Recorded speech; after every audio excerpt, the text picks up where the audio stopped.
네, 반갑습니다. 성성고 2학년 학생 여러분. 저는 올해 학생들 수학을 수업해줄 오파랑입니다. 이렇게 화면으로 먼저 인사하게 돼서 선생님도 마음이 참 안타깝습니다. 일단 선생님도 카메라 앞에서 이렇게 수업하는 게 많이 어색하고 긴장되긴 한데 아마 학생 여러분들도 집에서 수업하는 게 좀 어려움이 많을 거라고 생각하고 있습니다. 그래도 이제 상황이 그러니까 다 같이 좀 이해할 수 있도록 하고 학교에서 다 같이 만나서 수업하는 날까지 좀 힘내서 파이팅 할 수 있도록 합시다. 자, 그러면 일단 수업은 선생님이 그전에도 몇 차례 안내를 했겠지만 일단 개념은 EBS 강의 위주로 진행하고 있고 선생님은 그 교과서에 있는 문제풀이 위주로 이렇게 선생님이 자체 제작한 영상으로 수업을 하도록 하겠습니다.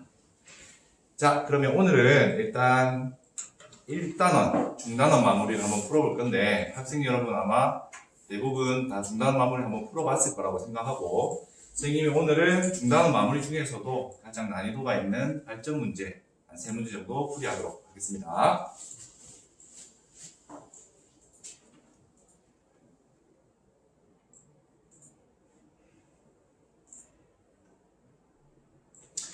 자, 일단은 첫 문제, 발전 문제 첫 번째 문제인 16번 문제입니다. 일단 선생님이랑 문제를 한번 읽어보겠습니다. 자, 두 실수 AB에 대하여 4의 A분의 1제곱은 25의 B분의 1제곱은 1000이 성립할 때 A 더하기 B의 값을 구하시오 라는 문제입니다. 자, 이 문제는 우리가 앞에서 배웠던 지수법칙을 이용하는 문제입니다. 그래서 일단 지수법칙을 간단히 한번 복습해보면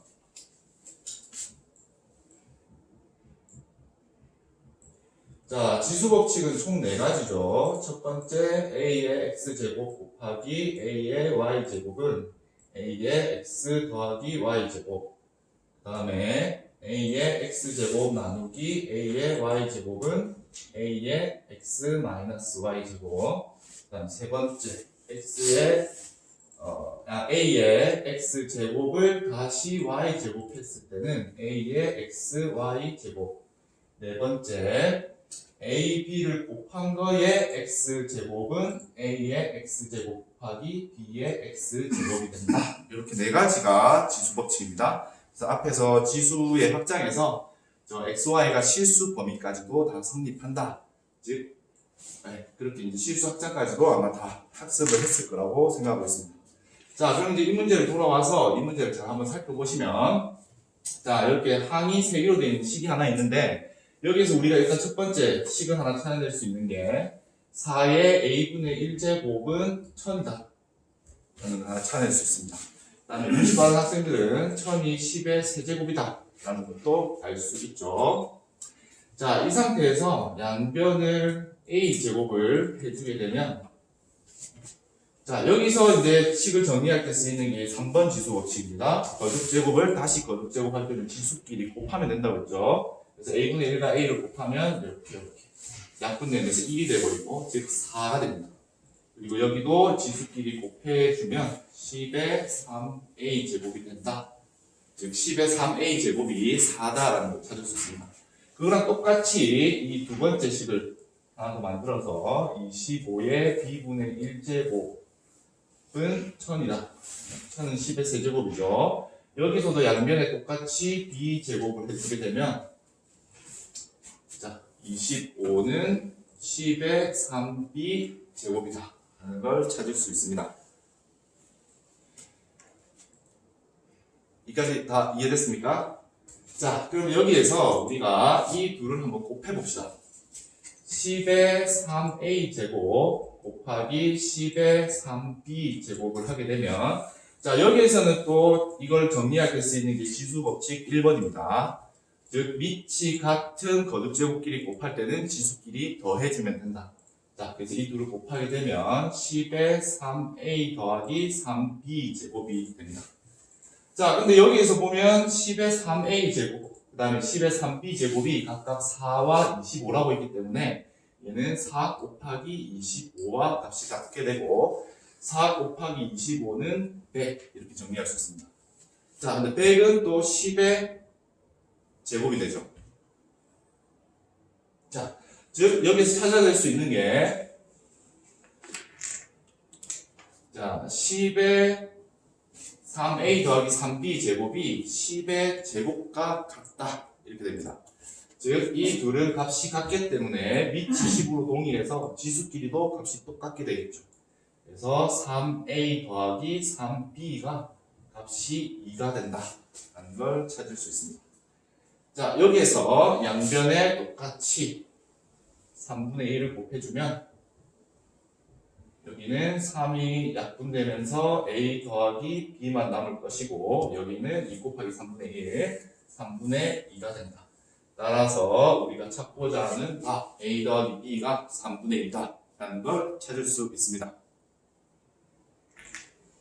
여기까지 이해 다 되었겠죠?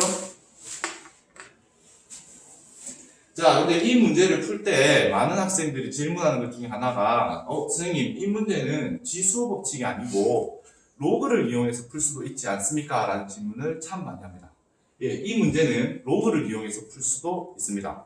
그래서 선생님이 로그를 이용해서 푸는 것도 한번 알려주겠습니다. 선생님 하나만 질문해 주세요. 아까 예. 선생님이 10의 3a 제곱 이렇게 하는데 10의 3b 제곱 하는 예. 그 말을 잘 이해를 못 하겠어요. 원래는 이제 제가 학교 다닐 때만 해도 네. 3A 승 이렇게 네. 얘기를 많이 했는데 그 승이라는 단어를 지금은 좀 사용하지 않게 얘기를 하고 있습니다. 3a 제곱으로 예, 예. 맞습니까? 예, 그래서 우리 때는 예를 들면 10에 7 이게 있으면 10에 7승 이렇게 얘기했는데 지금에는 이걸 이제 10에 7제곱 이렇게 얘기하게 되어 있습니다. 자, 그러면 일단은 선생님이 싹 지우고 두 번째 로그를 이용해서 푸는 방법을 또 알려드리겠습니다. 혹시 필기 못한 학생들은 이게 어차피 동영상이기 때문에 앞으로 다시 돌려서 필기할 수 있도록 합니다. 자, 이까지 전개는 똑같은데 여기에서부터 이제 로그를 이용해서 푸는 걸 한번 보겠습니다. 자, 일단 정리된 게 4. 여기서 보시면 지금 4는 여기 다시 읽어드리겠습니다. 4는 10의 3a 제곱. 그 다음에 25는 10의 3b 제곱. 자, 근데 이 둘을 로그를 이용해서 나타내게 되면 우리가 3a는 로그 10의 4다. 그 다음에 3b는 로그 10의 25다. 이렇게 로그로도 나타낼 수가 있죠. 자, 이 상태에서 그러면 3a 더하기 3b는 로그 10의 4 더하기 로그 10의 25가 되고 우리가 밑이 똑같은 로그의 합은 진수끼리 곱해서 합칠 수 있다라고 설명했습니다. 그래서 얘는 로그 10의 여기가 4 곱하기 25가 되는데 4 곱하기 25가 100이죠. 그래서 로그 10의 100이 되고 이 100이 또 10의 제곱이기 때문에 우리가 로그 10의 제곱 값이 얼마입니까? 값이 2죠. 그래서 똑같이 3a 더하기 3b가 2다라는 결론을 찾을 수 있고 여기에서 a 더하기 b가 3분의 2다라는 똑같은 결론을 만들어낼 수 있습니다.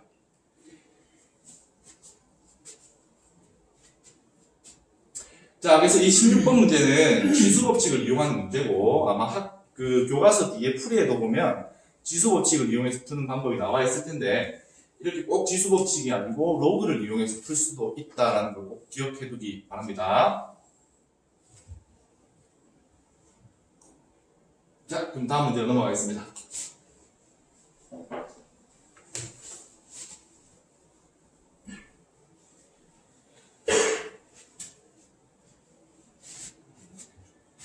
자, 다음은 18번 문제를 먼저 볼 건데 18번 문제를 선생님이 바로 먼저 보는 이유는 이 문제가 16번 문제와 거의 동일한 유형의 문제입니다.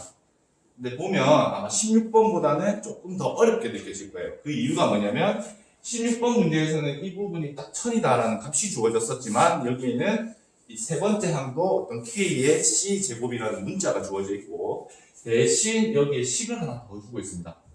AB는 BC 더하기 CA다 라는 식을 하나 더 주고 있습니다. 여기 숫자를 주는 대신 식을 하나 더 준 거죠. 그래서 조금 더 어렵게 느껴질 수도 있는데 푸는 방법은 16번 문제하고 거의 동일합니다.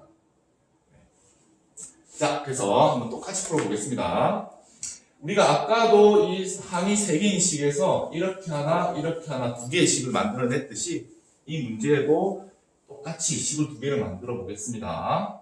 그래서 3의 a 제곱은 k의 c 제곱이 되고 이 경우는 양변에 a분의 1제곱 a분의 1제곱을 해주게 되면 여기도 이렇게 약분되면서 3 여기는 얘와 얘를 곱해서 k의 a분의 c제곱 이렇게 정리할 수 있습니다.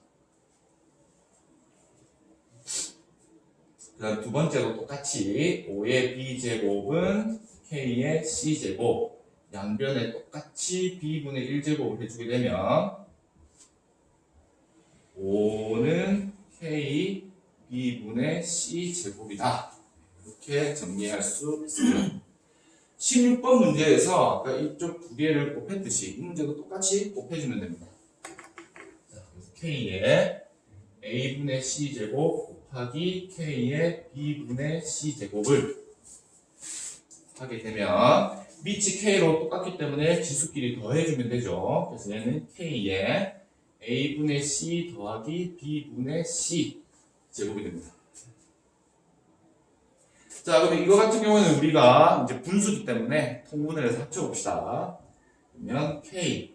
자, 여기는 b를 곱하고 여기는 a를 곱하면 통분이 되죠. 그래서 요 위에 지수가 ab분의 bc 더하기 ac다. 이렇게 정리가 됩니다. 자, 이렇게 정리를 하고 보면 이 두 번째 식이 왜 주어졌는지가 보이죠?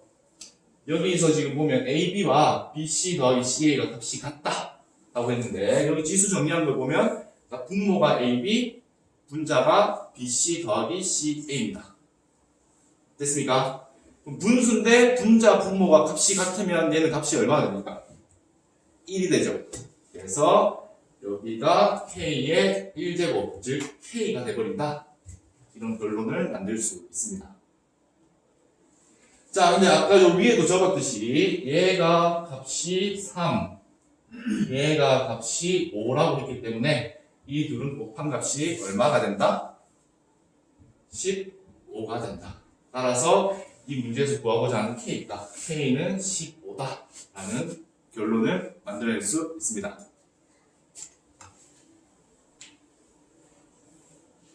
됐습니까? 자, 그러면 또 학생들 중에 이런 질문을 하겠죠. 선생님, 아까 16번도 로그를 이용해서 풀었는데 이 문제도 그럼 로그를 이용해서 풀 수 있습니까? 풀 수 있습니다. 이 문제도 16번처럼 똑같이 로그를 이용해서 풀 수 있는데 로그를 이용해서 푸는 것은 선생님이 오늘 숙제로 내주도록 하겠습니다. 푸는 방법은 16번 문제와 거의 유사하기 때문에 16번에서 어떻게 로그를 이용했는지를 잘 살펴보면 이 문제도 어떻게 풀 수 있는지 쉽게 알 수 있을 겁니다. 그래서 이거는 선생님이 숙제로 남겨두도록 하겠습니다. 됐습니까? 자, 그러면 오늘의 마지막 문제 19번 문제를 한번 보겠습니다.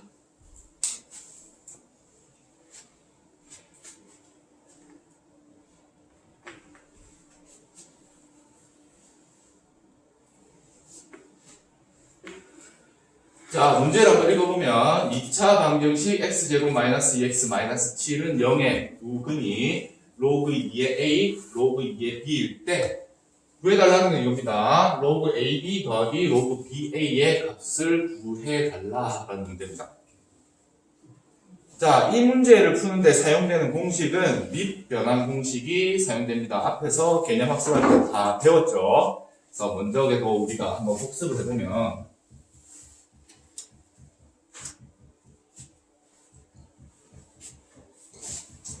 자, 밑변환 공식은 예를 들면 로그 a의 b 이런 식으로 밑이 a인 로그가 있을 때 얘는 로그 c의 a 분의 로그 c의 b 이런 식으로 밑이 c인 분수꼴로 이용해서 로그를 변환할 수 있다라는 공식을 배웠습니다. 그리고 이 문제를 푸는데 또 한 가지 더 쓰이는 게 있는데 우리가 중학교 때 배웠던 2차 방정식의 근과 계수와의 관계가 쓰입니다. 그래서 그것도 한번 복습을 해보면 우리가 ax제곱 플러스 bx 플러스 c는 0이다라는 2차 방정식이 있을 때 이 2차 방정식의 두 근을 알파와 베타라고 하면 두 근의 합인 알파 더하기 베타는 마이너스 a분의 b가 되고 두 근의 곱인 알파 베타는 마이너스 a분의 죄송합니다. 여기는 플러스입니다. 플러스 a분의 c가 된다. 중학교 때 배웠던 겁니다. 그래서 이 문제를 푸는 데는 이 두 가지 사전 지식이 필요하니까 꼭 기억해 두시기 바라고.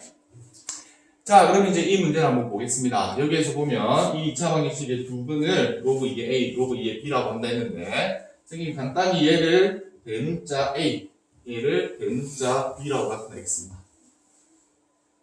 자, 그럼 구해달라는 게 지금 잘 보면 로그 A의 B 더하기 로그 B의 A를 구해달라라고 되어 있는데 지금 여기는 보면 밑이 2인 로그인데 여기는 밑이 2가 아니죠.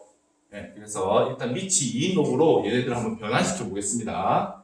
그러면 첫 번째 거는 로그 2의 A 분의 로그 2의 B가 되고 두 번째는 로그 2의 B 분의 로그 2의 A 딱 정리가 됩니다. 자, 그러면 선생님이 아까 여기에서 로그 2의 A는 대문자 A, 로그 2의 B는 대문자 B로 나타내자 라고 했으니까 얘네들도 대문자 AB로 한번 나타내보면 A분의 B 더하기 B분의 A가 된다. 이렇게 정리할 수 있습니다. 자, 그러면 이 문제는 일단은 처음에는 로그가 막 쓰여져 있어서 되게 복잡해 보였지만 선생님이 대문자 AB로 바꿔서 생각해보면 결국에는 이 2차 방정식의 두 근이 AB인데 그때 그러면 얘는 값이 얼마겠느냐? 이걸 구해달라는 문제입니다. 이거는 중학교 수준의 문제거든요. 중학교 단원에서도 이 근과 계수와의 관계를 배울 때 많이 풀었던 문제입니다. 그래서 이까지만 하게 되면 아마 이 뒤에는 답을 찾기가 좀 쉬울 거라고 생각합니다. 그래서 이 부분도 이제 학생 여러분 요 중학교 내용이지만 한번 각자 복습해 보라고 숙제로 좀 남겨두도록 하겠습니다. 됐나요? 자, 그래서 오늘 숙제가 두 가지가 나갔는데 아까 18번 문제를 로그를 이용해서 한번 풀어보는 거, 그 다음에 19번 문제 이 뒷부분을 정리해보는 거, 이 두 가지를 숙제로 내줬고 이 두 가지 숙제는 선생님 구글 클래스에 각자 풀이한 내용을 사진 찍어서 올려주면 오늘 저녁까지 올려주십시오. 선생님 내일 아침에 확인하고 각자 피드백을 주도록 하겠습니다. 자, 오늘 수업은 여기까지고 다음 시간에 나머지 또 문제 이어서 풀이하도록 하겠습니다. 수고하셨습니다.